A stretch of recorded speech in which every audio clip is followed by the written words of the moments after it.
Y'all boys, welcome back to another video. Today I'm going to give you guys the settings to press manually and also high press. What are the best settings? So I'm going to drop them right now. This is something that I've been testing for some time already.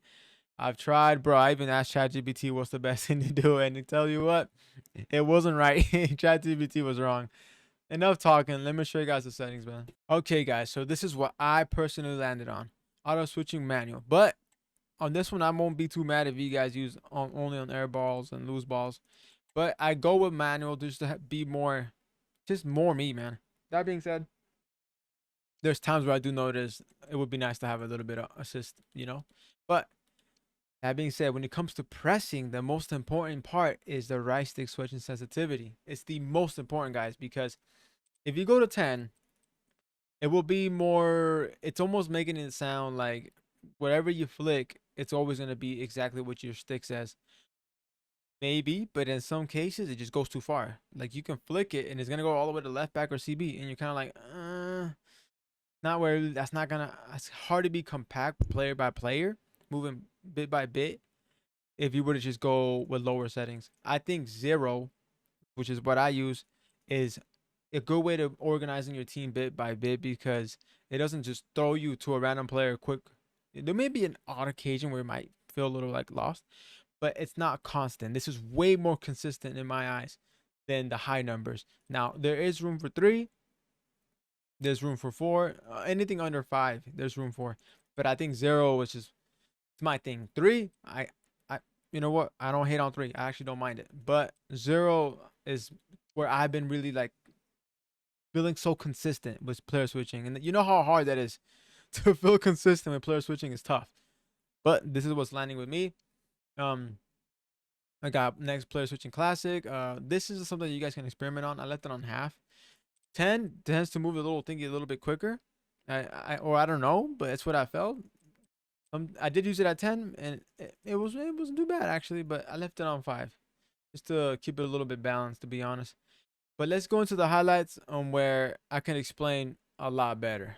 All right, let's start off with why I don't like high sensitivity. And in these clips, you will notice that I kind of went all over the place. This is what 10 or around 7 was getting me. And yeah, that's a no-go for me. As soon as I get in the situation and I don't feel like my right stick is working, I panic and I'll start tapping. It'll be like crazy. But like, there's so much going on. I'm at my left back. I don't know why. I try to gain control, but everything just feels so random to me. And it happened again here. There's my cam, right? I think here at some point I even went to a left back. Hold 1 sec. Really quick, I think I went. See again, left back, high sensitivity. But it may be good for somebody. Those that can play it on that, y'all demons. I definitely can't. Again, did you see how as soon as the goalie got the ball there in this situation, I'm already like flicking everywhere. I can't even get to. I can't even control my players right in front that are standing right there. I couldn't even get a grip with them. As soon as I had, somehow my striker in this spot right here went. Well, my striker went all the way to my CDM or CB. Nah. And then, I can't even move these players up top. The main purpose of pressing and using those players in those lanes quickly, you can't. Anyway, moving on. Now we're in situations where, like, I toned down the sensitivity all the way to 0, around 2 or 3. I stuck with 0, but, like, I was showing how good all of those are. I think this is all about 0, but lose the ball here, right? Instead of going all the way to my CB, switch it straight to my CDM. I cut that lane, got the ball, we keep moving. And that's something that is so simple, yet other sensitivities don't give you. Again, boom, look how I'm going. I'm switching to this player. I'm back to this player. I'm going to my fullback. I'll use my CB because it goes bit by bit. You can escalate a lot easier certain movements. Striker, it's easy to go to my center mid. Now it's easier to go to my fullback. Then I can share it to my CB. Like I can organize it. It's so much harder on high sense. So I think it's like a must to play on lower right stick sensitivity because it's just easier to organize and it's easier to press. Even when you're kind of not on sync sometimes and you may be thrown off, you can always catch back up to. Look at me go here. Bringing him down, bringing that player down. It's easier to stay compact. Even when you lose control, it's a lot easier to snap back into control because people are closer. It flicks closer to you. So look how I'm creating a little clog at the right side. I can clog the right side if I need to. Even when it's messy, I know in some way or another I'm getting something. And pressing's dirty, guys. Pressing's always going to be messy. But here, I grab my Turam. I try to push. I try to hold the RB. Whatever I got to do, man. I'm pressing a lot of things to clock the midfield, and I did it. Now, I play like sometimes I play really messy, but it is what it is. In this spot, I think we just stole the ball and then went about it and scored a goal. And it happened quick, but Maldini, I switched to Maldini and we got something there. Let's check it out here. Tevez, right? Boom. Lost the ball. My attackers are thrown out the game. This is a game, guys, where your attackers, left mids or cams, sometimes they take forever to drop. So all you got is 2 CDMs, sometimes with 2 center mids, whatever you're using, unless you're using the 4-5-1. But in this situation, I'm like, all right, all I got is these 2 guys, man. Let's control my CDMs. Let's bring that one down to stop that passing lane.